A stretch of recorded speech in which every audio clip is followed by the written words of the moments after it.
Sounds good. You ready for the draft, Akilish? Almost there. I mean, one more week basically, and 5 more days actually. I mean, 5 more days. Yeah, I know. Man, there's a lot of interesting prospects out there. A lot of defensive prospects to say the least, oh yeah. and some offensive garbage. But take what you will and Well, I move mean, on with life. the interesting thing I would say with this draft is just the fact like there are two positions on the defensive side of the ball. I would say like the what you said with the edge rushers and that linebacker kind of that hybrid. There are a lot of like guys who I can very well argue maybe might not be the best, but like they are guys who are going to change the game as far as that position. And I would say even that offensively, as far as like the tight end position, like oh my God, some of the guys at the top of the board are like they, they really excite me about the future of the NFL. Yeah. No, no, no. There's no joke. There are some guys out there that are quality.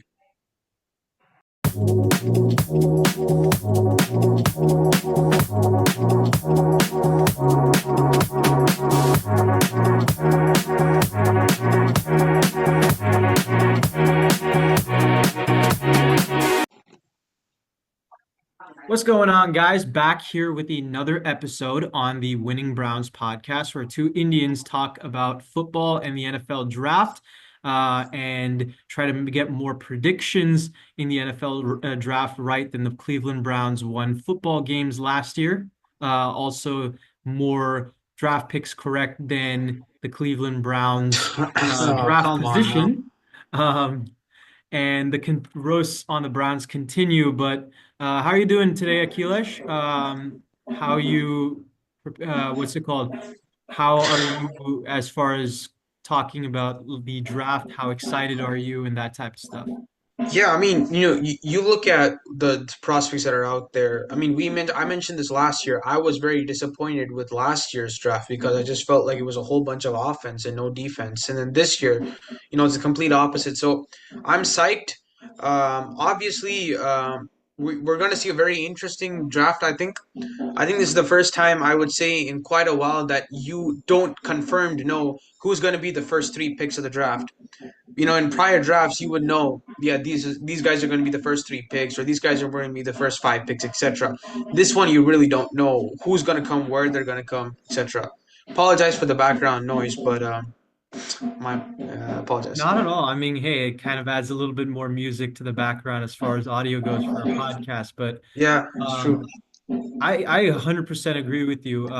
Personally, I like last year's draft. Obviously, Akhilesh is the defensive guy on this podcast. I'm more of an offensive guy. I think that also fits well with our debating styles. I'm more of an offensive type debating It's style. true. Akhilesh is a lot more defensive.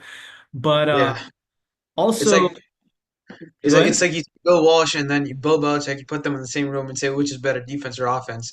He had them in debate. Now take that and take it around 10 decibels down in terms of overall knowledge. That's what you get out of both of us. Not just overall knowledge, I'd say intensity and wisdom, so to speak. These guys Yeah, have lived a lot longer than us and are still somehow a lot more passionate, let's just say, about football than we are, yeah. near 20 years of age almost.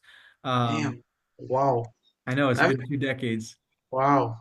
It's close to. Yeah, Not we're not getting not old, there yet. man. We're getting old. We're getting But old.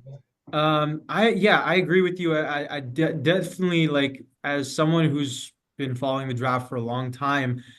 This is one of those very few drafts that I would say you don't know who that first overall pick is, and it's definitely not a quarterback either, which makes it all that more exciting. There's not per se a consensus number one. The guy who for a long time was considered the consensus number one in Travis Hunter is now being is falling down mock boards, which I find kind of shocking. And consensus number one quarterback for a Really? lot of people is falling, and that goes for a lot of different instances.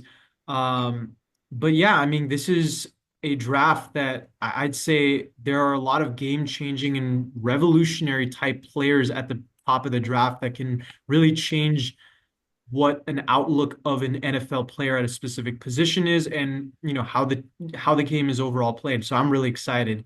And I know from that angle we're going to on the angle of who's going to go number one and all that. We're going to start off right off the bat with that. We're going to go into our second overall NFL mock draft for 2025, mock draft 2.0. And I'm going to share a screen so you guys can get a glimpse of the 2025. Again, we're going to be using PFN. This has been very reliable for us in the past, as now my camera, for some reason, stopped showing me.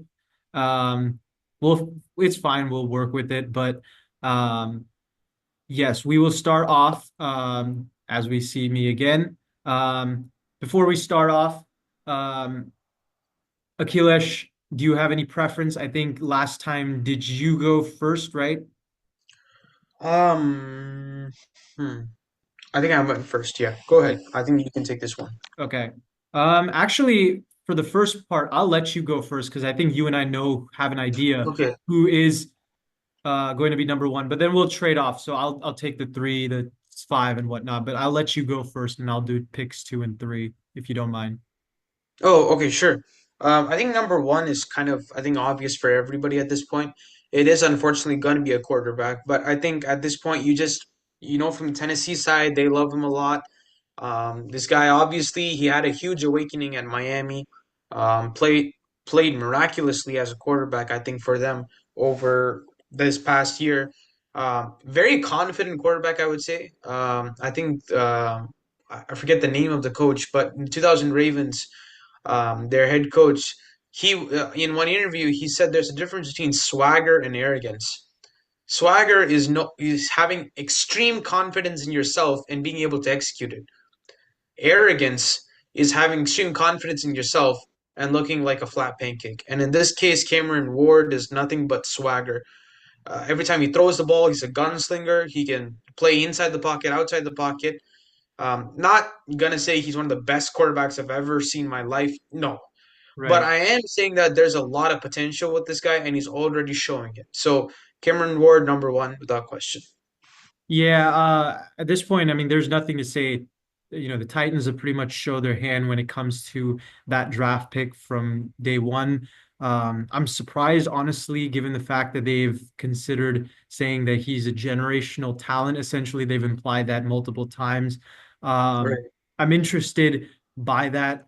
Personally, I'm not the biggest Cameron Ward fan, but I do see why teams definitely like him. His arm talent and the way he throws the ball is very synonymous to a Patrick Mahomes, which we're obviously seeing a lot more teams moving to. I don't think he's anywhere close to Mahomes, anything but that, and maybe a little bit of improvisational skill.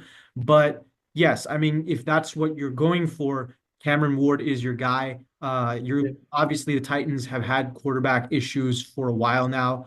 Um, and Cameron Ward kind of fills that right away. And I think he fits well with a guy like Brian Callahan. Although I said that with Will Levis too. So don't take my word for fully on that one. But as far as number two and number three go, number two I think is very interesting. And I have a theory about this that really tells me who the Browns are going to draft. It's going to come down to, at the end of the day, these two players, Abdul Carter and Travis Hunter, right? Right. They're the two best players, in my opinion, in the entire draft. Well, I'll say this. They are the consensus number one and two in this draft. Let's put it that way, right? Yeah. They're widely considered the two best in this draft. And I think, honestly, in both ways, they fit um, the Browns' needs. The Browns could use a second edge rusher alongside Myles Garrett. The Browns could True. also use a wide receiver, and they can use a cornerback. Really, cornerback is the lesser of the three needs. But the reason why I think they're going to go Travis Hunter is because of the contract that they gave to Myles Garrett, right? The Browns Mm. have a lot of rotational edge rushers outside. They have guys like Ogbenaya Okoronkwo, who's still on the team, never got cut, and he's still a rotational guy. He's being paid $15 million a year, right? He's a Yeah. rotational guy. They have several other guys like Jordan Elliott who can line up on the edge rush. But at the end of the day, it really comes down to me is the fact that you sign Myles Garrett, who is on the tail end of what usually is an edge rusher's prime. Now, I'm not saying that's the case with Myles Garrett. I think Myles Garrett is an elite player, and that usually for an elite player, they break the rules and break the laws of what is an edge rusher's prime. Myles Garrett could definitely do that. I don't know, right? Sure. I can't tell the future. But Myles Garrett did get signed to a 4-year deal at this age and for a lot of money and a lot of guaranteed money at that. What that tells me is the Browns, in addition to their stubbornness of not wanting to trade him at all or not even really looking into any trade offers, that tells me that they don't even really feel that that's a issue for them as far as the edge rushing Right. position because they have a luxury like Myles Garrett and how good he is that basically makes up their entire pass rush. But on the other hand, you look at their wide receiver and cornerback rooms. They traded Amari Cooper this past year. They have Jerry Jeudy, who had a breakout year, but Yeah. Jerry Jeudy is pretty much the only receiver in that department who would be considered a for sure starter. Cedric Tillman, Elijah Moore, these guys have been more rotational guys and not good at that. On the Sure. cornerback side, a lot of people will say, yeah, they have Denzel Ward, they have Greg Newsome, Martin Emerson. Greg Newsome and Martin Emerson are the final years of their contracts and have still yet to get extensions. In fact, Newsome has been constantly over the past 3, 4 years in trade rooms. So I find Mhm. it hard to believe that the Browns won't find a guy to replace him. And Travis Hunter Right. fits both needs. So for that reason, I have the Browns picking Travis Hunter. Um, and then at number three, it doesn't seem anymore that the Giants are going to go after Shedeur Sanders. And Yeah. it's interesting given the fact that they cut Daniel Jones. But I mean, at the end of the day, they went and signed Russell Wilson and Jameis Winston, Hmm. right? At this point, I think most teams are starting to see Shedeur Sanders as not a person who should be in the top five, right? Yeah. So to me, I don't look at the Giants to say that they're going after Shedeur Sanders. Anyways, it really doesn't make sense given the fact that Brian Dable and Joe Shane um, are you really in, kind of fire or continue their Make a job, rig situation. make Yeah. or break. Yeah, absolutely. And it doesn't make sense to me for them to not go after a guy who can help them contend in the playoffs. And it's not like they have a bad roster by any means. Their defense is pretty good. They got guys, especially at the edge rush position. They have Kayvon Thibodeau, they have Brian Burns, and for that reason, that tells me they're not going to go after Abdul Carter. I'm actually going to go for a little bit of a shocker here. I think the Browns, excuse me, not the Browns. I think the Giants got a little bit of PTSD from letting Saquon Barkley walk in last year. And for that reason, I think that they're going to go with Ashton Genty. I 100% agree. I 100% agree. I mean, look, I'll give my synopsis and then I'll do four, you do five, or are we Yeah, doing let's go with that. okay. Look, I think the Travis Hunter is an interesting one. The reason why I'll say that is this: when you look at the Browns 2 years ago, we talked about them as one of the greatest defenses. From a statistical standpoint, they were ranked 13th in the NFL in total defense, 13th in points allowed, below 20 in yards allowed after the catch, etc. And we talk about them as a great defense. The thing I think that the Browns need at this point in time more than anything else is an offensive package, right? Um, and I thought the quarterback would have been the answer at that point. Because right now, you look at their quarterback room, you have Jameis Winston, you have Joe Flacco, Deshaun Watson. We don't know what's happening. The Browns owner was obviously very displeased with how Deshaun Watson has been performing over the past couple of years. So we don't know how the quarterback room looks. But it's an interesting pick, Travis Hunter. I'll leave it at that. Ashton Genty, I 1,000% agree with, honestly. You look at the fact that from a defensive standpoint, they have a pretty good roster. From an offensive standpoint, their offensive line is atrocious. You have some talented, I would say, receivers, Malik Neighbors, but you have some guys who can really ball out. What they're going to do at the quarterback position, again, we do have to recognize people like Jalen Monroe is still left in this draft for the Giants draft, and they do have a high draft pick concurrent through the second and third rounds. Joe Shane also has the habit of trading up, trading down, etc., being very active during the draft. So they could trade up for Jalen from Alabama. That's a possibility that I see with this. But the Ashton Genty pick, it's a very smart pick, I would say, from my end. When it comes to the New England Patriots, obviously a new system with Mike Vrabel in there, a system that's going to be a very physical, demanding type system. Obviously, they're going to be a very run-heavy focused team. That's what I'm assuming to see. Now, who their quarterback is going to be, all that situation, that's up for debate. I just don't see a Shador Sanders or any quarterback. No disrespect to Shador Sanders, because in my personal opinion, I like him as the. I think he's the best quarterback in this draft class. I That's my agree. personal opinion. Be- but I do feel that for the Patriots, it's not the direction they need to go right now. The way I see it is this: you look from a defensive standpoint, you do not have any edge rushers. You have great inside defensive linemen. You don't have any great edge rushers. I also see it from the standpoint of your offensive line needs a lot of work. Especially, I would say the tackle standpoint, it does need a lot of work. But I also feel you have players that can develop a lot more easily because they have some experience, and Mike Vrabel always has a good coaching staff. In this case, I'm gonna say baby LT Abdul Carter is going to get drafted to the New England Patriots. I think it's the right move for Vrabel to make. It's a defensive guy. Vrabel's defensive guy at heart. He likes a bit of tenacity. That's what Abdul brings to you. He also brings a lot of variance or diversity, if you will. He can play the inside linebacker position. He can also go as a pass rusher. So I think he's just, the multiplicity of how he can play with what he's got on a defensive standpoint. He's just going to allow Vrabel to experiment a lot more. I think Abdul was the right pick for this case. Yeah, I 100% agree with you. I have nothing much to say about that pick.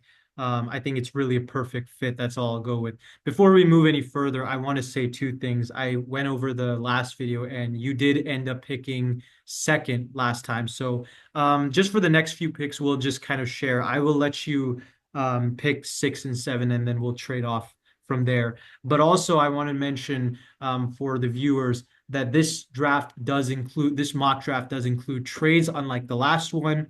We want to be able to make this a little bit more realistic than the first one, where you're just more introducing the players. So just to put that out there. However, at number 5, there's not going to be any trade. I think this has been the one pick that I think has been very clear throughout the entire draft process. The Jaguars have been very clear on who they seem to want on their team, and that is going to be none other than Mason Graham. Defensive tackle out of Michigan. He fits really well as far as that power run blocking scheme, or not run blocking, run defending scheme, excuse me. He is extremely strong, a mammoth of a man, and the Jacksonville Jaguars have needed a defensive tackle for a long time. I don't think that there's much else to say about that. I think Mason Graham fits the bill completely as far as that in every way, and he's a guy who can kind of help them get back maybe a little bit to that Jacksonville defense as far as being able to generate pressure from the middle of that defense in the same way that, Marcel Darius did, Malik Jackson, Avery Jones. Mason Graham fits the bill. He's a similar type defensive end. And I think he's exactly what the Jaguars need there. Yeah, I mean, completely agree. You look at Mason Graham, he's the best defensive tackle in this class. Guy has a lot of power, a lot of energy. Attacks the ball in a vicious manner, and he's very successful at it. So 5 for me, Mason Graham makes a lot of sense. For me, 6. 6 is an interesting one. I was contemplating on a trade situation.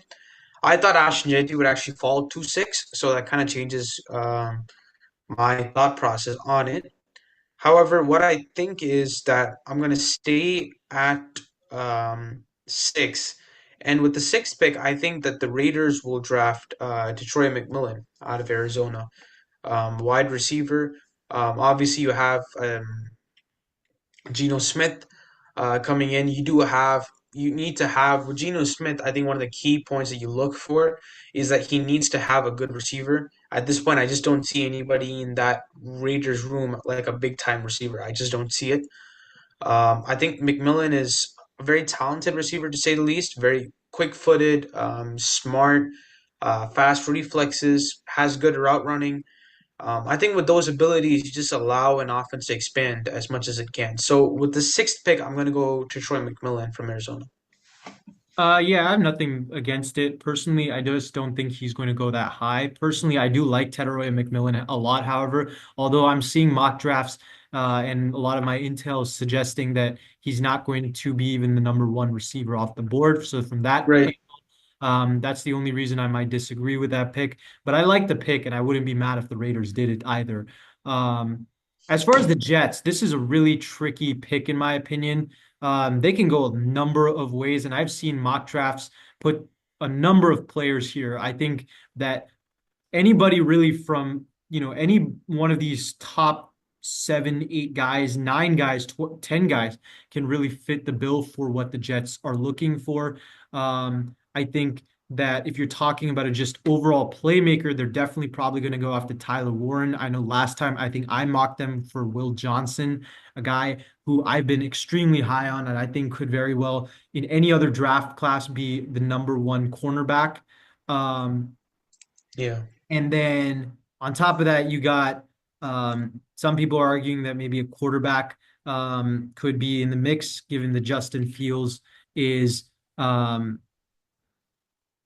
Justin Fields is um, only on a 2-year deal. Armand Membu has been mentioned. Jalen Walker has been mentioned. But I think you got to just go with best player available. The only guy who's really been predicted constantly as far as a top five player is Will Campbell. So I'm going to go Will Campbell. I don't think there's much else to say. Um, and Probably shouldn't say anything negative because he's probably right next door. yep, that is true. Well, I mean, now he's probably in New York at some point or Wisconsin, Yeah. where the draft is. But yeah, I mean, he was in front of me at one point, so we'll see.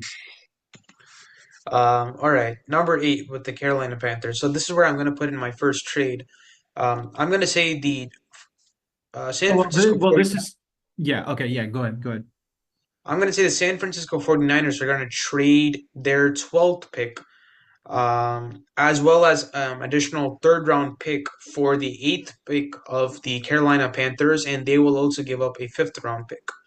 So, just for a disclaimer, we will not be able to actually show you the trade through this mock draft process Oh, okay. because, unfortunately, this mock draft simulator, the one part I don't like about it is the fact that it is not exactly realistic when it comes to actually accepting trades. But, Akilesh, if you can re-mention the trade again, we will put it in the description of the video to get. Yeah. So what I was saying is that the San Francisco 49ers would trade their 11th pick as well as a additional third round pick of 2025 for the Carolina Panthers' eighth pick and their sixth, I said fifth, I meant sixth pick of the 2025 draft. There you That's go. what I put. We'll see. Now, when it comes to the 49ers, I think the reason why they trade up is they feel like they need to get some big name as soon as possible. And I think the biggest thing that I see from the Niners that they're lacking is an offensive line. I think Yash would agree with me on that. I Um, 100% agree with you, and I know exactly where this is going, and I like it already. I think you go with the guy from Missouri, Mimbo, offensive tackle out of Missouri. I mean, he's the Absolutely. best option you got left. In the case of the Jets, with Aaron Glenn, I hope not, but the Jets become Jets. They don't pick Will Campbell. He's obviously going to be the pick. But the thing I like personally about Mimbo over Campbell is he's a lot more feisty. He's a lot more aggressive than Campbell. That's my personal belief. Campbell, although a much more towering figure and much stronger, I feel Mimbo is a much more quick and also much more aggressive. Now that can help, that might not help. But when you look at the Niners and you look at most offensive linemen, honestly, the most successful ones are those who are quite aggressive with their hands. I think Mimbo fits that kind of package. So in this case, I'm gonna say he takes 8. Yash, do you mind if I do 9 and then you can take over? Absolutely. Actually, I was going to say the same thing. And you can basically go 9, 11 from onwards. I'll if you yeah, I'll ask you about that later on, but yeah. All right. Okay. Number 9 for me, I think at this point is where the best quarterback in the draft class goes. I think it's Shedeur Sanders. Um, I think this because you look at you just got a new head coach. You have a guy who wants to offensively change up what the New Orleans Saints right now stand for, which is mediocrity from an offensive standpoint. You have a guy like Derek Carr in your locker room, a very experienced person. Shador Sanders, a very professional quarterback, if I can use that word. A guy who's been through the lowest ranks of college ball and the highest ranks of college ball and been equally successful in both of them. I think from when you look at it from that standpoint, I think Shador Sanders fits the entire package. I think Shador Sanders, he's probably one of the smarter quarterbacks I've seen coming out of a draft class. Um, we gotta understand he pulled off numbers close to or better than or close to, or I would say honestly better than Cam Ward, with probably the worst offensive line in college ball. We do have to take that into consideration. So with that being said, if he can pull that off, there's nothing that's going to stop him in the pro league. So for me, Shooter Sanders at 9. So at number 10, as my video starts again, after getting frozen for a while, at number 10, this is going to be an interesting one. Um, I considered a bunch of players here. Personally, however, I am going to propose another trade. I was not particularly, while I would love the pick for the Niners, I think they would have also been able to get Armand Membu at number 11. So I was not in agreement with the trade. Oh, Uh, okay. However, that works in fairness because I don't think that the Bears will be able to. I think the Bears will be able to get their guy if they are just able to trade down one spot with the team who I don't see trading down unless they can hurt the Saints' ability to get Shador Sanders. And they weren't able to, as we saw in this mock draft. Uh, Right. I do think in the end of the day, yeah, I agree with Akilesh that the Saints do end up getting Sanders if that's the guy that they want anyways, because the Panthers don't need a quarterback as it stands right now. Hmm. Um, but I think there was a guy that the Panthers were especially wanting that they are now going to trade up for.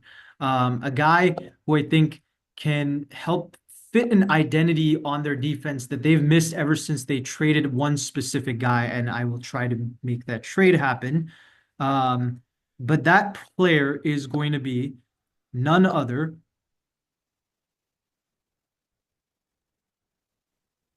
Oh, come on. You got to be kidding me. Give me one sec. I'm sorry. He's waiting for it. That player is going to be none other. I'm sorry. I did not Well, happen. hold up. Looks like PFF can do real life trades. Well, okay, fine. That didn't work. I get. Oh, yeah, Yash. How about this? Add in a couple of extra picks and then Yeah, and that's move true. along with it. It's fine. Do that. Yeah, we're gonna do. But be realistic about it. Like be like So this is what I will tell you the trade looks like. The trade, I think that what is going to happen is that the Bears give up pick 11, pick 114, pick 163, and pick two. Panthers will give that up. Yes, for number 10. Okay. Okay. For the Browns number 10 and the Browns number 72. That is The what. Bears. Yes. Um, but for now, because we're not able to do that, I'm going to say that the pick ends up being just the Barrett's first overall pick. And I think that the Panthers end up taking Tyler Warren. The Panthers need playmakers whatsoever, and they need guys who can help Bryce Young. Obviously, Xavier Legette was not able to do that by himself, and he was not able to do that against the Eagles in that Herculean effort that the Bryce Young had on that final drive. The Panthers need playmakers. And if there's a guy like Tyler Warren who's still available on the board, I say the Panthers go get him. And I think they will. Tyler Warren fits multiple issues for the Panthers as far as blocking goes, as far as being able to get receiving as far as an inline tight end, as far as a receiver. He can even play running back, which has been a bit of a problem for the Panthers. And his overall versatility just never ceases to amaze me. And I think for that reason, the Panthers need to go and get a guy like that to help their young quarterback who's starting to find his own footing in the NFL. I mean, I don't disagree with the pick. I'm surprised by the pick. But I think with just what's happened so far, I don't disagree with the pick. Number 11, it doesn't change what I had initially in thought. Mike Green from Marshall University. I think we're gonna go bold here. he's I would say second to Abdul Carter in terms of the most talented, most prolific edge rusher in this class. As far as I saw, there's only one edge rusher who could wreak havoc on the Ohio State offensive line. That was Mike Green. Talk about his size, what if you will, but still amazing tenacity. Gets after the ball very quick. You look at the Chicago Bears from a defensive standpoint. Their roster is building, and it's not half bad. And from that standpoint, I think you get Mike Green, just solidify the defense even more from an edge standpoint, get your Khalil Mack that you lost to the best Los Angeles Chargers, and then you try to improve with what you will with what's given. I think Mike Green can offer you what you need. I think he can be, I would say a guy who's just very reliable. I'm not saying Von Miller, but he gives me that type of vibe. So you threw a wrench in my plan for a multitude of reasons.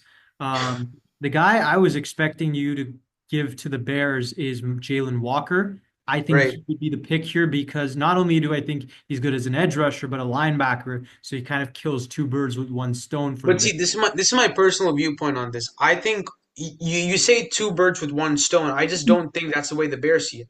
I think the Bears say, I want one bird who's going to kill one stone. I don't need two birds to kill one stone. Honestly, that is a fair argument. The other argument I So would have brought in is if even if they don't go for a guy like Mike Green, I still think that they think highly of Austin Booker, the guy we were high on last year. very For that true. reason, I was more like, okay, Jalen Walker should probably be ending up playing linebacker for That's the a good point. That's a good point. uh, from that argument, that's only where I would stand. But it did throw a wrench as far as the rest of where I look at this. Um, I think the Cowboys are in a tough position here because the guy that I would say they want is off the board, 9 picks to their rival nonetheless, in Ashton Genty. So do they end up going with the guy who's very similar to Micah Parsons in a lot of ways and Jalen Walker?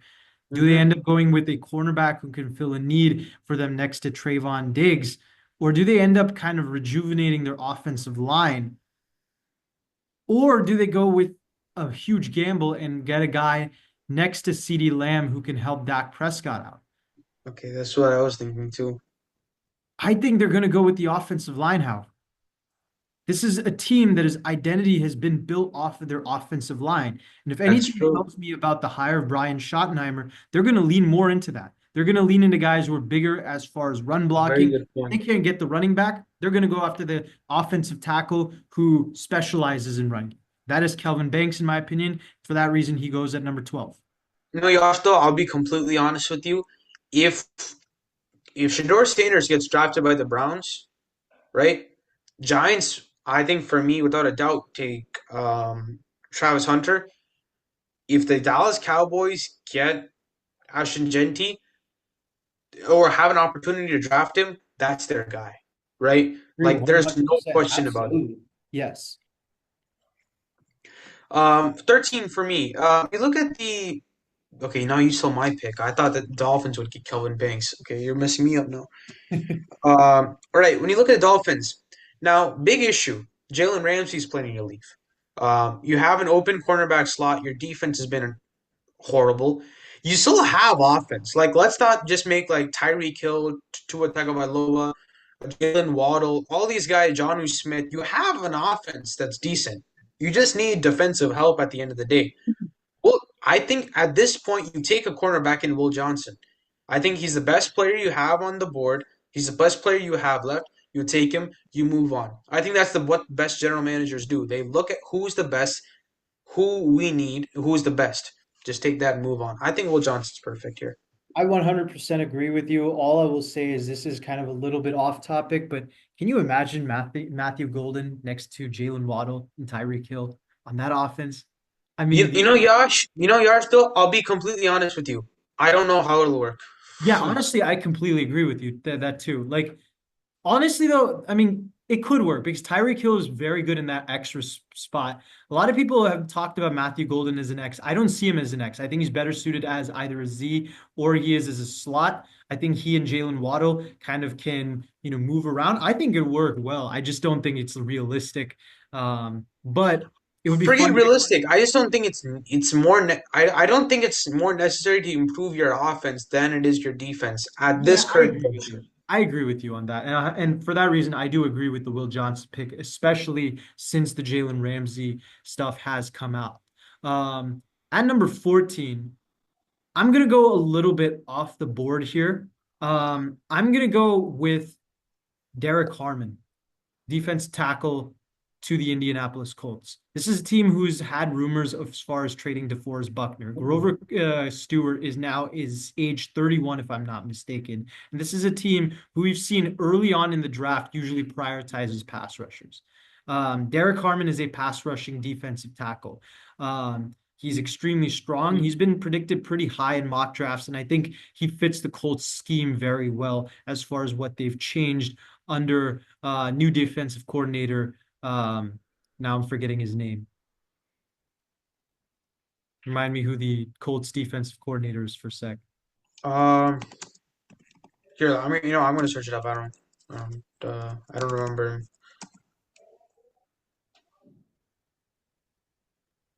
Oh, Lou Anarumo. Lou Arunumo. Yes, he fits what we had talked about in the past, him being potentially going to the Cincinnati Bengals. For the same reason, I think he goes to the Colts. Obviously, Lou Arunumo being the former Cincinnati Bengals defensive coordinator. And for that reason, I think Derek Harmon kind of fits that same role that you get from a guy like DJ Reader, Zachary Carter, etc. Derek Harmon to the Colts is what I have at pick 14.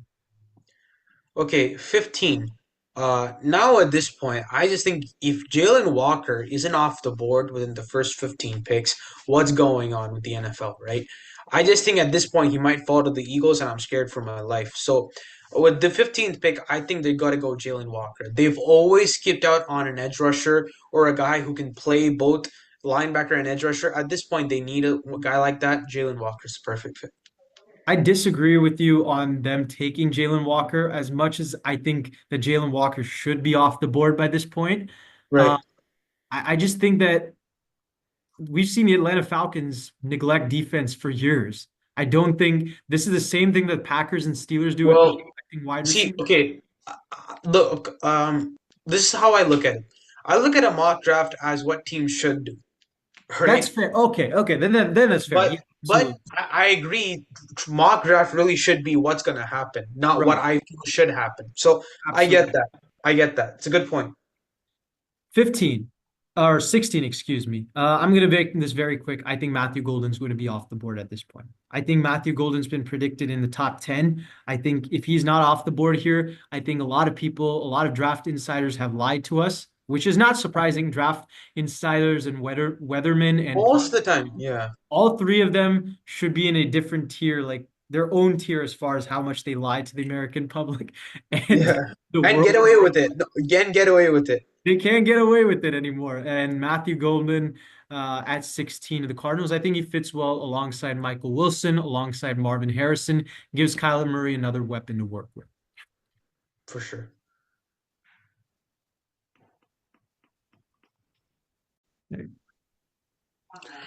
Yeah, well, when you look at 17 right now, there's a lot of ways you could go about this. From a Joe Burrow standpoint, you look at the fact that he has Jamar Chase, T. Higgins. Yash was telling me that, it's actually from a talent standpoint and a on the paper roster standpoint, a good roster from an offensive line standpoint. I don't see it the same exact way. But I think after we had that conversation, I kind of looked at myself and what I'd analyzed before. I think I kind of agree with your statement of the talent wise, that roster is from an offensive line standpoint pretty good. Just the production wasn't there. I agree with that standpoint.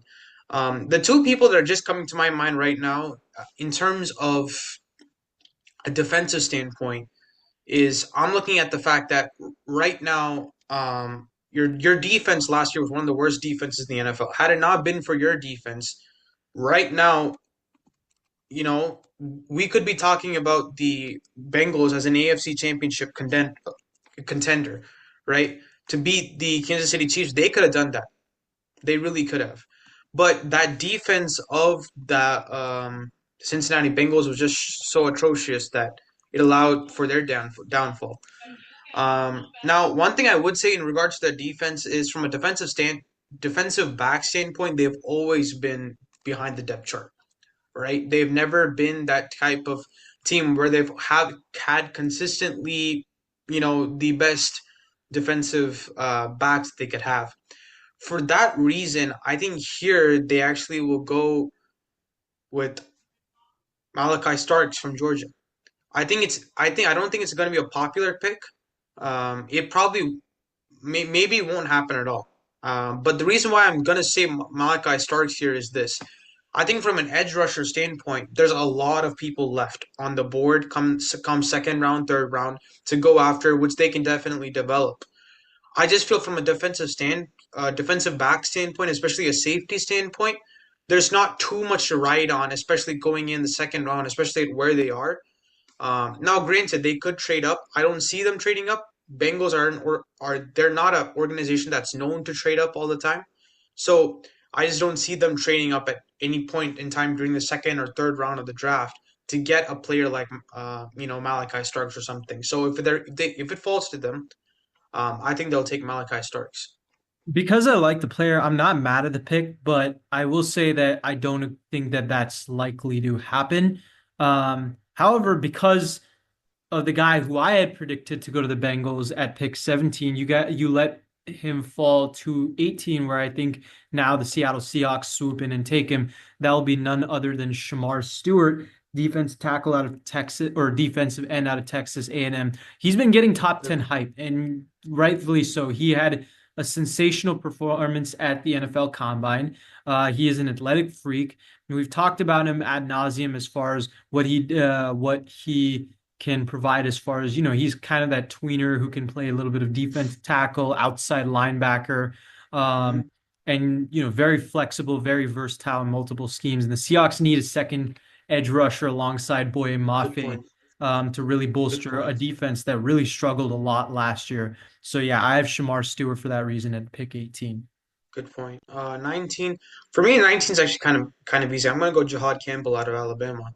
You look at the Yeah, I agree linebacker with that. standpoint from the Tampa Bay Buccaneers. You have Devin White who left last year. The year before that, you have guys who are becoming age-old veterans who need to pass on their knowledge to the next generation. Jihad Campbell fits that type of category. Physical, big, can interchange between direction very quickly. Obviously, improvement is there, but I think from that standpoint, especially Todd Bowles being a very good defensive coach, say the least. I think he can take Jihad Campbell to the next level. So at number 21, I'm going to get another one pick trade. Okay. I think this is going to be a guarantee of a quarterback. And as much Yeah. as I'm kind of surprised that he's starting to rise up mock drafts, I do think Jackson Dart, in whatever capacity, is a very talented player. And I do think that the Steelers need a quarterback and they're looking for one, and he is soaring up draft boards. And for that reason, I'm going to have the Pittsburgh Steelers go and take their quarterback of the future, and that is going to be Jackson Dart. The rumor has been that they're going after one of the two quarterbacks who's going to be left. That is going to be either Jackson Dart or Jalen Milroe. I'm hearing now rumors of Tyler Show in the first round. I don't believe that. If anything, I think best he's going to be middle of the second round, and I like him a lot, mind you. Like if you guys check out my video on my top 10 quarterbacks, Tyler Shock is my number two quarterback in this entire draft. And I was Right. high on him pretty much since March. Um, when the combine happened, when most people didn't have him high on the draft stock, but he is a great quarterback. I don't think he's going to go here. I can very much see Jalen Milroe, but I think the Steelers tried out that experiment with Justin Fields. The fact that they let him go tells me that they're not as eager in that. I think they want to go back to a pocket type quarterback. They're seeing what Right. playmakers in their own division, guys like Joe Burrow and Lamar Jackson, do when they start advancing as passers. And I think they go for Jackson Dart for a very similar reason. Jackson Dart actually kind of reminds me a little bit of Kenny Pickett in certain ways, but I think he's a Sure. much better pocket passer. He's much better at taking hits and still being able to throw in a tight window. And that's the biggest thing I prioritize out of a quarterback. He's great at reads, in spite of the fact that Lane Kiffin really cuts the field in half for him. And I think Jackson Dart is exactly what the Steelers need, and they trade up one pick to go and get their guy. Okay. I'm not mad at the pick in terms of a quarterback. Personally, I do believe that the Steelers were going to go for Jalen Milroe over Jackson Dart. I just feel Milroe is a Steelers quarterback. In the That's sense fair. that I'm not saying that Jackson Dart's worse or better than Milrow. I'm just saying from a standpoint of who fits in better. I think Milrow's the type of guy to fit in better. The other thing I personally believe is the Steelers actually might trade down for the second round and get second round draft picks because I don't think any other team but for the Steelers is prepared to draft a quarterback in the first round. So I think might want to trade down, have two consecutive second round picks to their advantage. So that's my personal thought process on it. I'm not mad at it though. 21 to the Broncos. Now, this guy I do want to fall to the Chargers, but I think from a standpoint of if he's there, they're gonna take him. Colston Loveland from Michigan University. I think they take him here. You look at a standpoint from you have Drew Lock, who is quite honestly one of the this past season because of the way all these quarterbacks started playing out. The big names, Caleb Williams, etc., Jalen Daniels. You look at the way Bo Nix played. He played like you could argue he played as one of the best rookies ever from a quarterback standpoint. You look at what the team was the season before, what he brought them to now, with such a hard coach, to be honestly playing for the likes of Sean Payton. You bring another pass catcher, a great run blocker. You can get a decent running back in your second round. Trade for a running back midseason. Broncos do have the cap space to work with that. I think Colston Loveland, from that standpoint, I think he fits the mold of the Denver Broncos the best in that situation. Yeah, I mean, as much as I get the logic behind it, and Colston Loveland, I think definitely the Broncos are definitely interested in. There's been rumors on that for sure. Given the fact Sean Payton per se doesn't prioritize tight ends as much, I just don't see it, especially given the fact they already have a pretty competent tight end in I Greg would Dulcich. disagree. I would disagree because you look at last season, Bo Nix's highest number of targets was towards the middle of the field, and that was where the tight ends mostly were. So I That is true, but the other part I'd argue is that it's not like they have, a complete scrub at tight end. Greg Dulcich is a very competent tight end. So I just think that fair. they have bigger priorities, and I think that they can probably, I mean, this is a pretty deep tight end class, and I think that they can get better That's fair. value at a That's fair. tight end later on in the draft for what their individual needs are. So I Okay, just that's wouldn't fair. pick him. But Akila, given that you're the Chargers fan, I think it's only right for you to um, break down pick number 22. Anyways, I'm very interested in taking 23 because of one certain player who I think has fallen, but let's see what you do at 22. Yeah, I mean, you look at what we have left. You have, Derek Harmon from the Green Bay. I mean, not Green Bay Packers, but I think that you might want to go with them there. But you look at Michael Williams. You look at Nick Amenorti. You have Jihad Barron. You have a lot of guys that are on this left. I'll be quite honest with you. We have Khalil Mack, a very aging edge rusher. We lost Joey Bosa. We don't have much left on the edge rushing standpoint from the defensive side of the ball. Obviously, offensively, we've been lacking for since the day last season began. Obviously, we got Najee Harris, and a couple of other guys on the offensive side of the ball and apparently we're still on talks with Mark Andrews. Honestly, the Chargers offseason is almost like an Arsenal offseason. You just don't know when the bomb is going to drop. It takes forever. You I love I rooting for don't those know if teams, Mark, don't you? huh? You love rooting for those types of teams. The Chargers, Arsenal, very I mean, much. this is all I'm saying. I'd rather be 11-6, make the playoffs, than rather than sitting at home, never know what the playoffs means. In the past season, Yeah, well, at least we I would hey, rather be. at least we've made championships unlike you guys and won them.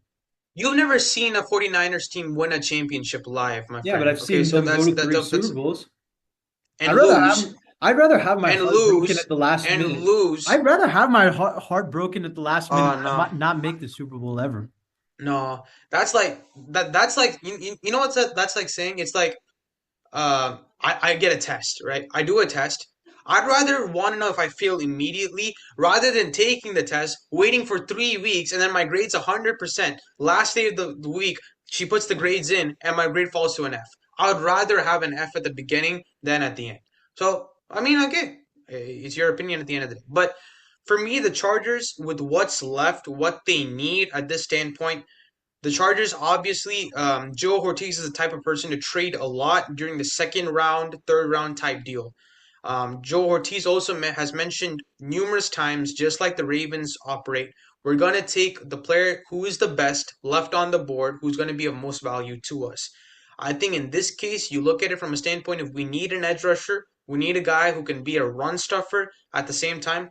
I think Michael Williams from Georgia is the guy to go at this standpoint. Now, I personally believe that if this whole, Steelers Broncos trade doesn't happen, Colston Loveland will fall. Or if Colston Loveland doesn't fall, I saw this one thing, Josh. I'll be very brief about this. Colston Loveland mock draft. I think it was CBS. He got drafted to, I believe it was the Colts, and we were left with Tyler Warden at 22. Yeah, well, I it's saw that. CBS. CBS has some of the worst mock drafts on the planet, but So yeah. I'm just saying, like the scope of this draft. The reason why I'm saying that is the scope of this draft is so much. I've never seen something like this before, where you just don't know what's gonna come after the first pick or first pick. So I think it's just again trying to emphasize that this is going to be a very interesting draft. On that topic, just hold off on that just for one draft pick, and I will get to that very shortly, and I'll tell Okay. you why. But let's start off with the Packers. All right.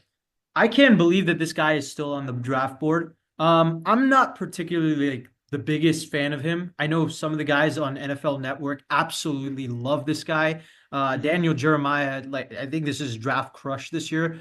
We're talking about Wow. players.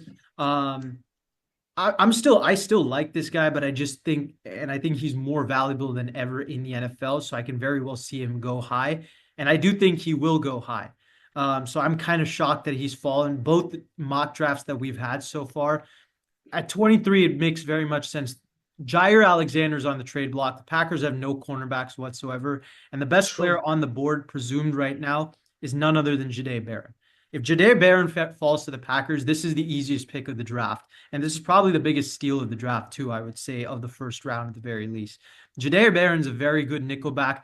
He has rare ability, rare instincts, rare ability to blitz off the edge that most It's cornerbacks true. don't, and he can play any type of coverage from that nickel. I don't think he's as versatile playing like boundary cornerback, but he has safety flexibility. Reminds me a lot of a guy like Kyle Duggar from the New England Mm. Patriots. And I think he would be fantastic for the Packers. Basically, a sweep Underrated. of Yeah. life Good. kills Good point. two birds with one stone for them. Um, and Jahdae Barron goes at 23. At 24, the Vikings are a very interesting team, and I want to say that they draft a safety. I want to say that they go Nick Amonwori here. I think so Great too. player and would be great replacement for Harrison Smith. However, I do think that this is a team that very much values value itself. And I think that they're a Hmm. team that loves to trade back, as we've seen. And I think there's Okay. going to be one team that is desperate for a guy who's not really, and I honestly don't know why, not getting that much draft hype. And I think he should, and I think he will surprise people with where he ends up going to. But I'm going to have the Kansas City Chiefs trade up Mm. with the Very Minnesota interesting. Vikings. This is not the trade, by the way. This is going to be pick 31, pick 95, and pick 257 for the Minnesota Vikings, 24 and 187. Hmm. Um, the Chiefs go up to 24, and I'm going to have them go with Harold Fannin, tight end out of Bowling Green. This is a man who is in my top 10 on my draft board.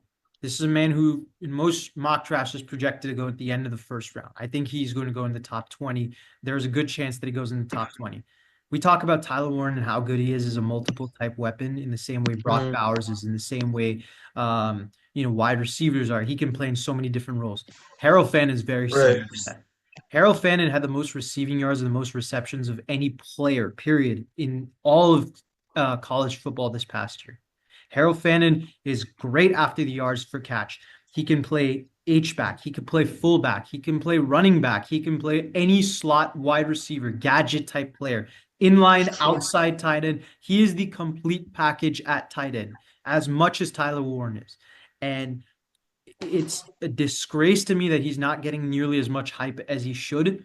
Fair. He is, in my opinion, as much to as Tyler Warren as high on my draft board as any tight end has ever been. And I think the Chiefs know that. They are looking for success for Travis Kelce, and they will go and get this guy if he is on the board at pick 24. And it is a shocker to me that he is not, he has fallen to 24, and I think the Chiefs will go and get him at 24 because of that. Yeah, great pick. Honestly, you said Jahad Barron was the steal of the draft. I think it would be the steal of the draft if the Kansas City Chiefs get Harold Finn Jr. The truth is, I couldn't care less if they got him in the second round because this is what I'm personally thinking, Yash. The Minnesota Vikings, even if they trade back with any other team, right? The only team that's right now looking for a bona fide tight end is the Chiefs and Chargers. I would add in the Chargers as well into that conversation.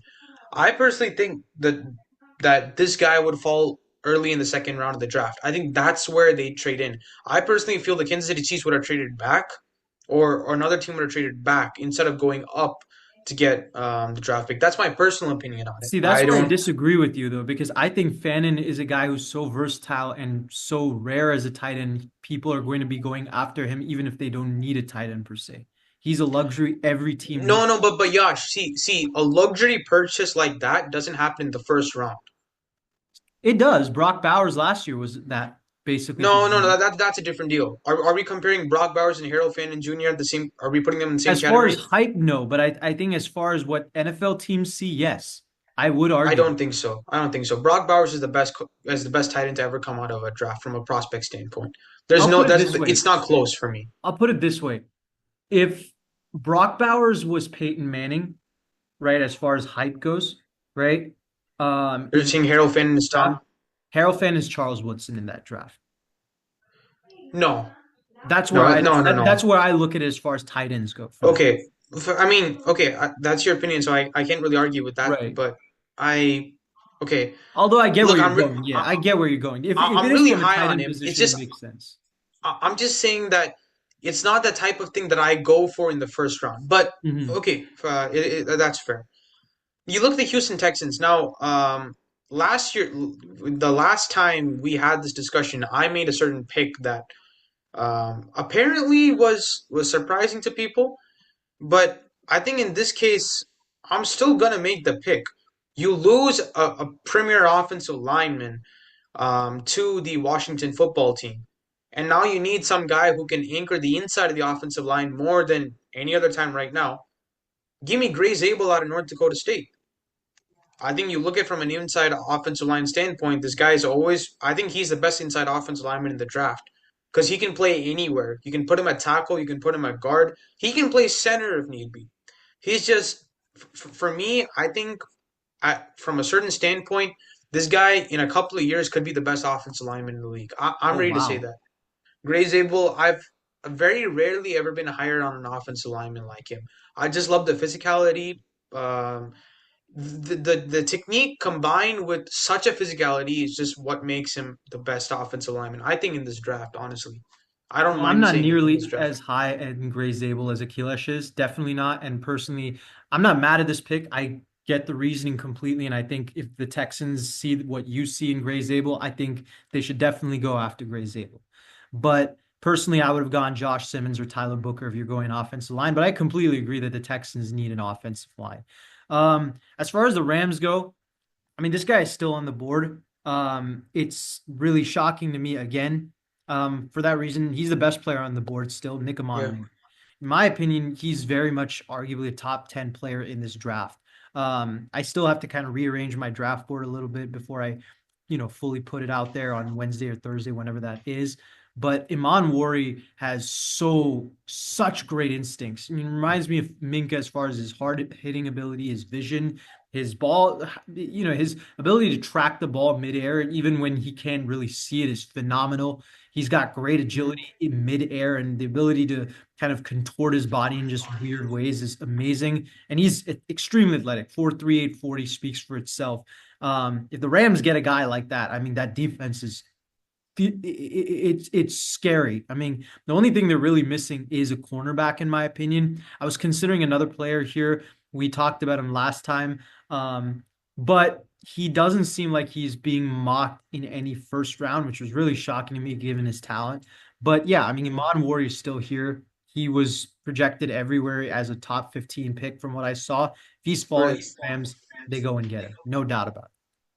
Yeah, 27 Baltimore Ravens. Not much of a discussion for me. Walter Nolan from Ole Miss, defensive tackle.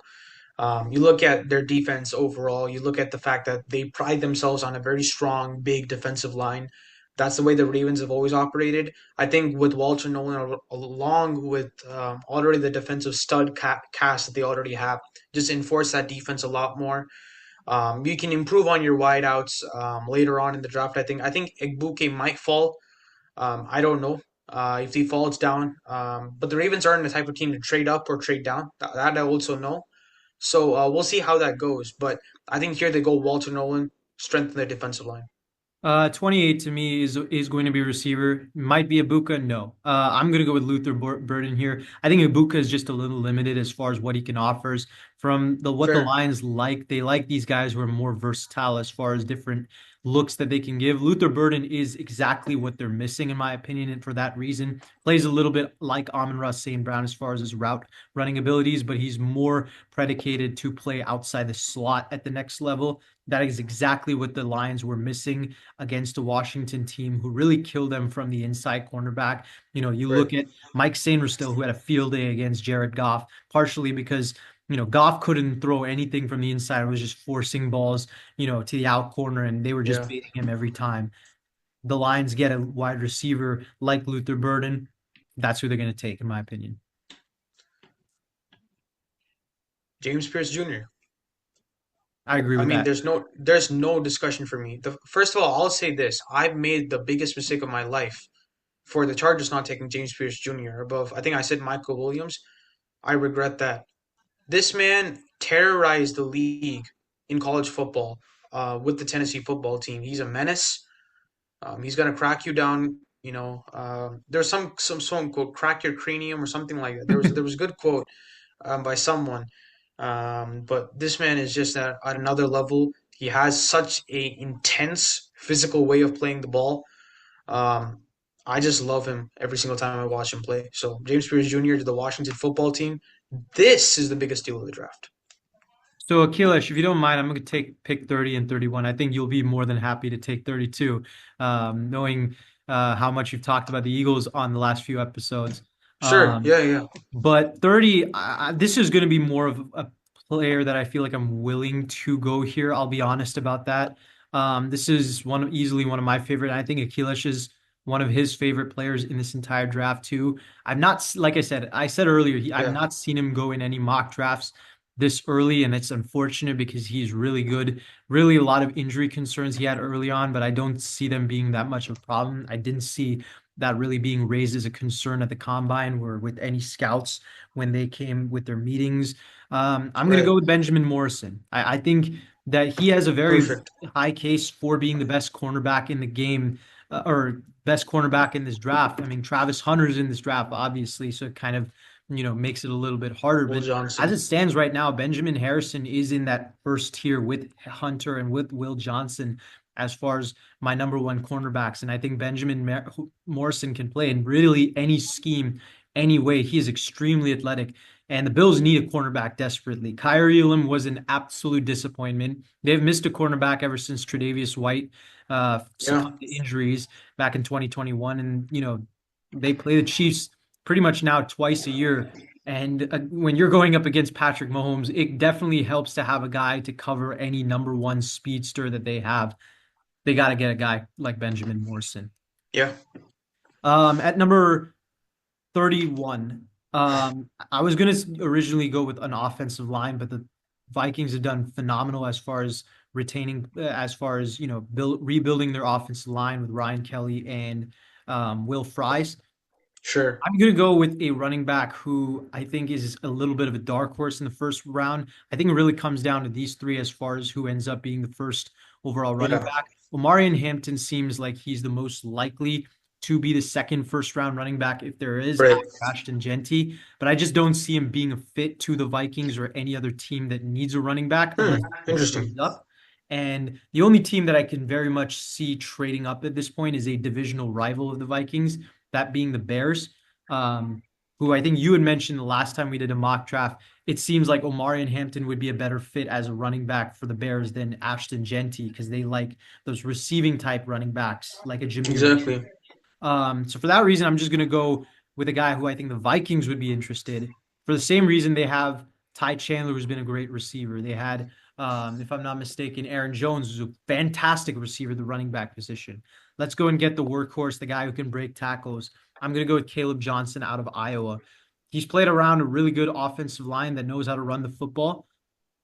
He's going to do well with that Vikings offensive line for the same reason, who has some great run blockers in the interior. Caleb Johnson, I think, is a perfect fit for an offense that's starting to emerge as one of the best in the league, really. Yeah. Good couple of picks. Benjamin Morrison. For me, Yash knows this. I've written nearly 7 pages, 8 pages on Right, Benjamin Morrison over 1 year. I mean, it's not anything to say about me. I'm just writing what I see because it's right. just that amazing to see what he does on a gamely basis. Um, Now 32 for the Philadelphia Eagles. This guy hasn't been drafted yet, which is little shocking to me. But I'll say it like this: they lost one of the best inside offensive linemen over this past year to the Los Angeles Chargers. Why not give Stoutland another guy to train to make their offensive line just as much better? Now you will have a full young loaded cast to just attack all day, allow Saquon Barkley to eat up. Tyler Booker from Alabama just seems like the perfect fit for me. You have an inside guard who's going to allow you to open that space up even more now. For me, it makes the perfect sense, I think, at this point to just say, take Tyler Booker from Alabama. He's going to be your guard for the future. And you obviously have Stoutland, so there's no worries there in terms of him developing as a great overall guard. So this is our So there we final. go. Go ahead. No, I just said there we go So for the I mean, final this is draft. our final mock draft. As we have a few surprising picks. I think from my end, I think the one that surprised me most early on was Mike Green to the Bears. Yeah. We talked about that. After that, I don't think there were a lot that really surprised me. I know Akilesh was a little bit surprised when I had Derek Harmon going to the Colts at 14. Um, hmm but other than As well as Harold Finn, and I'll be very honest. I think that it was a surprise for me, not because of how talented of an individual he is. It was surprising for me that they would trade up what 7 spots to get him in the first round. That's what surprised me. But look, nothing to shame off of this guy. Incredibly talented tight end, without a question. absolutely.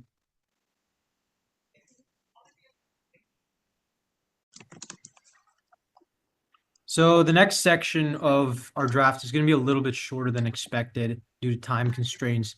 But obviously, as the draft comes closer and closer, we've been putting content a little bit more separately due to our own issues as far as time goes.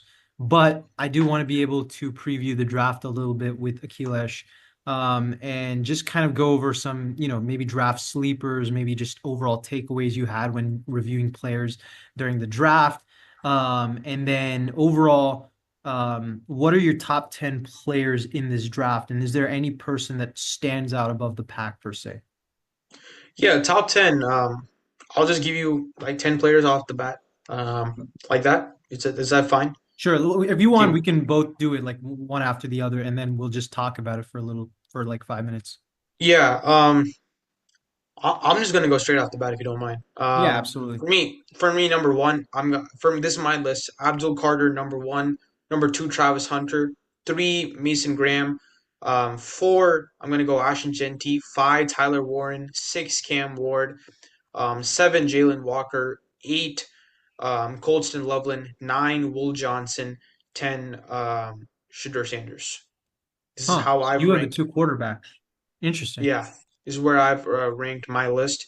The reason why I put those specific names in that order was for me, Abdul Carter, I like him over Travis Hunter. I just think Mhm. that um, it's just, I hope he can do it. I really do. And I agree with Ryan Clark in the sense that Travis Hunter, if he doesn't play both cornerback and wide receiver, he's not going to play in the NFL.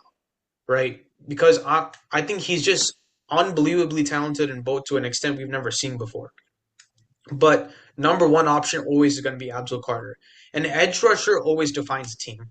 It's always been that scenario. You look at those Super Bowl teams; it's always been an edge rusher, an inside defensive lineman.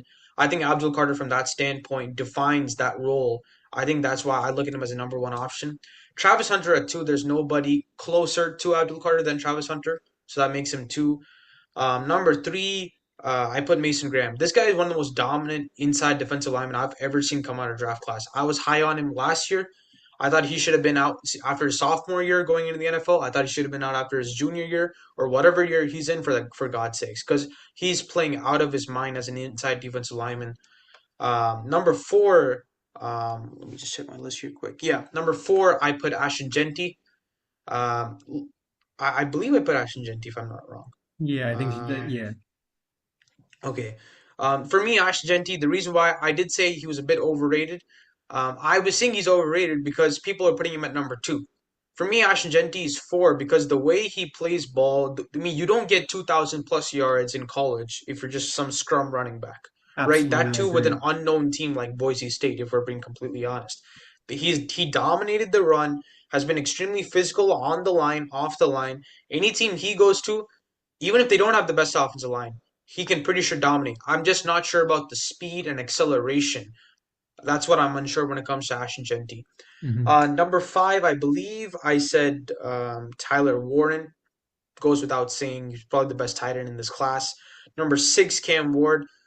You just have to put in a quarterback at a top 10. It's kind of almost not an option. Yeah, some stupid position got to be there. Okay. Honestly, I disagree. I'm, you know me, I'm the quarterback guy of the two of you. I don't have a Yeah. quarterback in my top 10. I'll start off by saying that.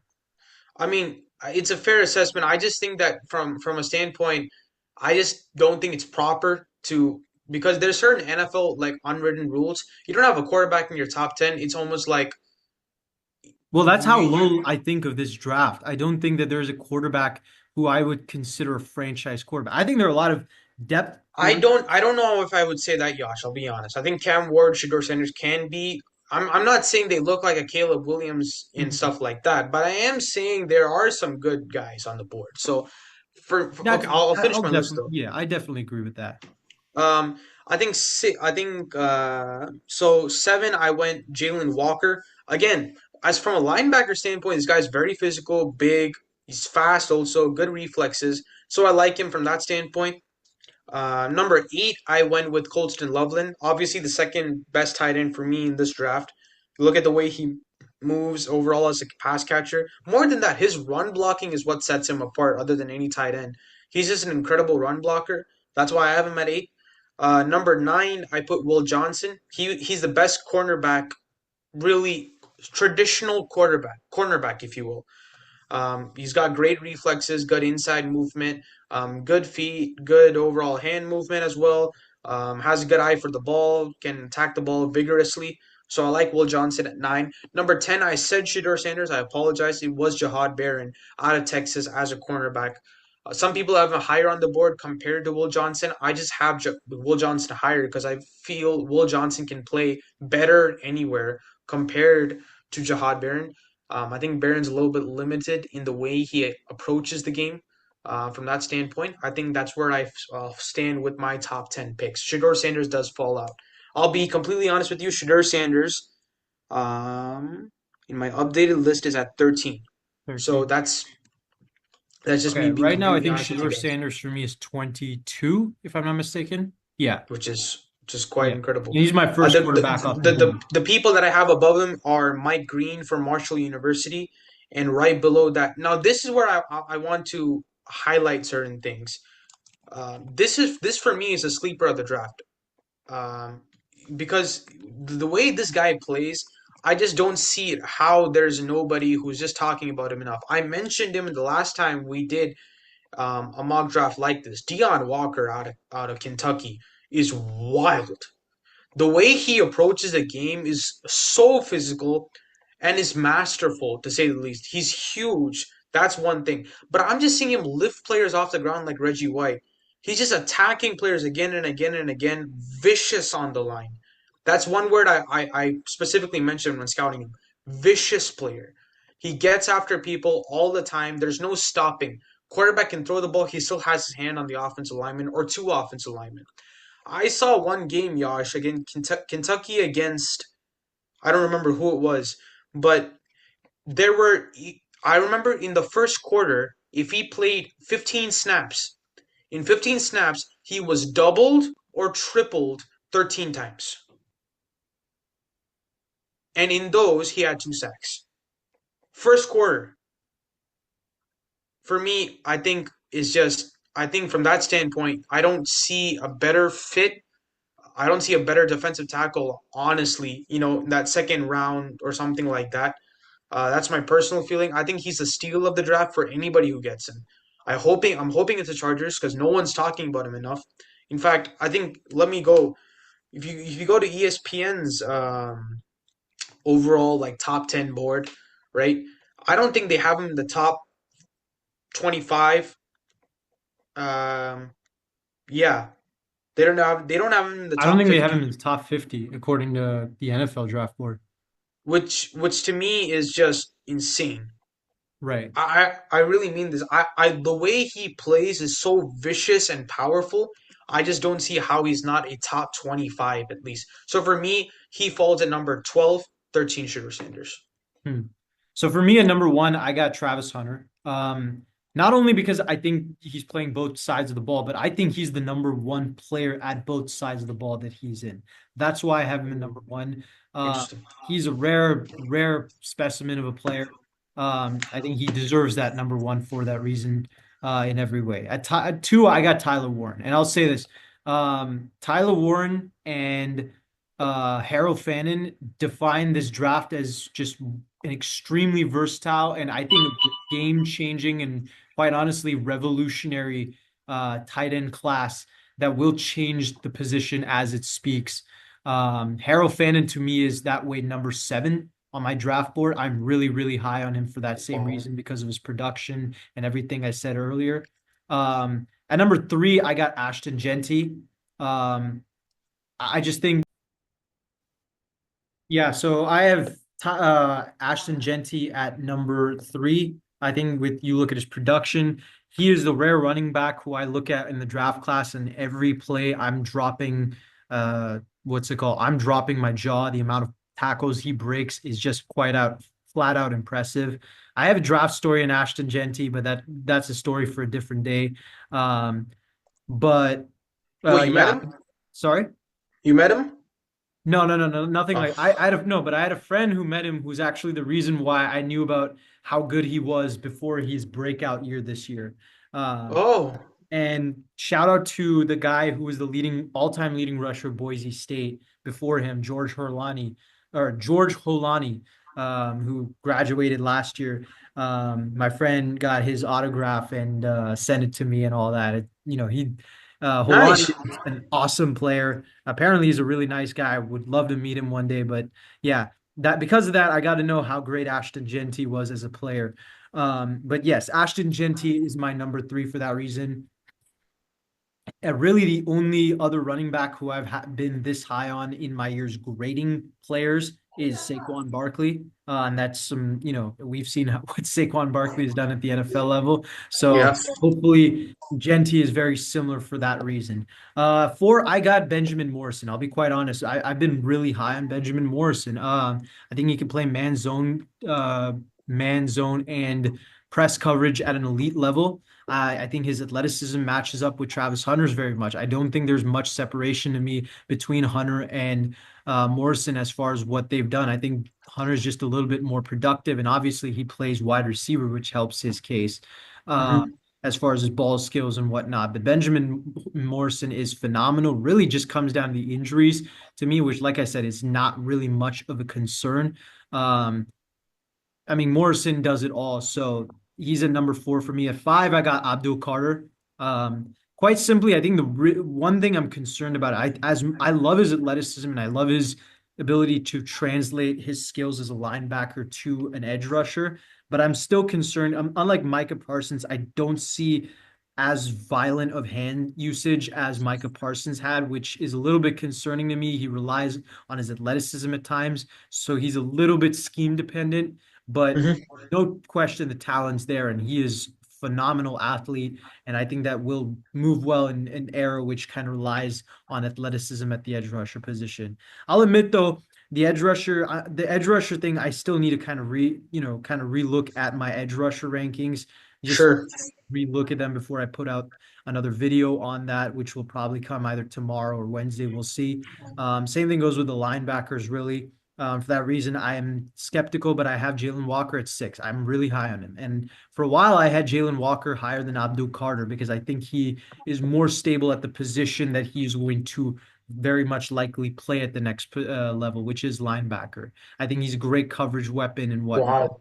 But I really think highly of Jalen Carter as far as a do-it-all linebacker, side to side, Jalen Walker. great, coverage skills, athleticism, ability to blitz, ability to hand usage as an edge rusher, extremely versatile, can even play defensive back if you wanted to. Maybe not as versatile as Jeremiah Owusu-Koramoah, but certainly has that type of skill set. Really, it comes down to me is I don't think he has per se like Patrick Willis or Luke Kuechly levels of side to side range, which could limit him a little bit, which is why I had him a little bit lower than Abdul Carter at the end of the day, if Abdul Carter somehow does end up playing linebacker.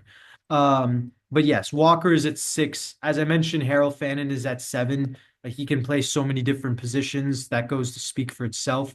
I feel like a broken record now talking about how much I like Harold Fannin, but I really think he's that good. Yeah. No. At 8, I got Will Johnson. Same thing as Benjamin Morrison and Travis Hunter. He can play all three types of cornerback, man, press, zone. He can play boundary and the nickel. I think he's flawless there as far as technique goes. He's great. Ball skills, great. Agility, great. Really, what it comes down to is I just don't think he's nearly as athletic. He's not even close to as athletic as Hunter and Benjamin Morrison. We're talking about a 4.5 40 compared to these guys who are 4.3 athletes. True. And from that standpoint, I just think that he kind of limits himself a little bit. But as far as just overall skill set, he is flawless. 9, I got him Nick Amon-Wari. I mentioned him earlier. I love his ability to contort in the midair and be able to read a quarterback and bait him. In my opinion, he is the number one safety without a doubt in this draft class. And I'm high on Malachi Starks too. So that just goes to show you how highly I think of Nick Amon-Wari. Right now, as it stands, he's number 9. We'll see if he falls at any point as I continue to look at my defense tackles. I don't have Mason Graham just because, again, I'm still revising my defensive tackle list. It's not necessarily an indictment on Mason Graham. I'm just kind of skeptical about my defense tackles list. So just to be safer than sorry on this podcast and not have my words come back to bite me, I decided to just leave him off this list for now. But the guy who I'm really high on, who I wanted to mention, who definitely is in my top 10 right now, without a doubt, is Jaden Higgins. This is the guy who I think I would give my flowers to as far as the guy who I want to, put out there as far as the platform. He was my number 1 receiver in this draft class. Let me put it this way. Well, other than Travis Hunter, obviously, but let me put it this way. Jaden Higgins is 6'4", 220 pounds. 6'4", 220 pounds. If you see him run a route on the field, you will not think he's 6'4", 220. You'll probably think he is Justin Jefferson's weight, which is about 170, if I'm not mistaken. That's what he was recorded at the combine. I think Akilesh can double check me on that. But God.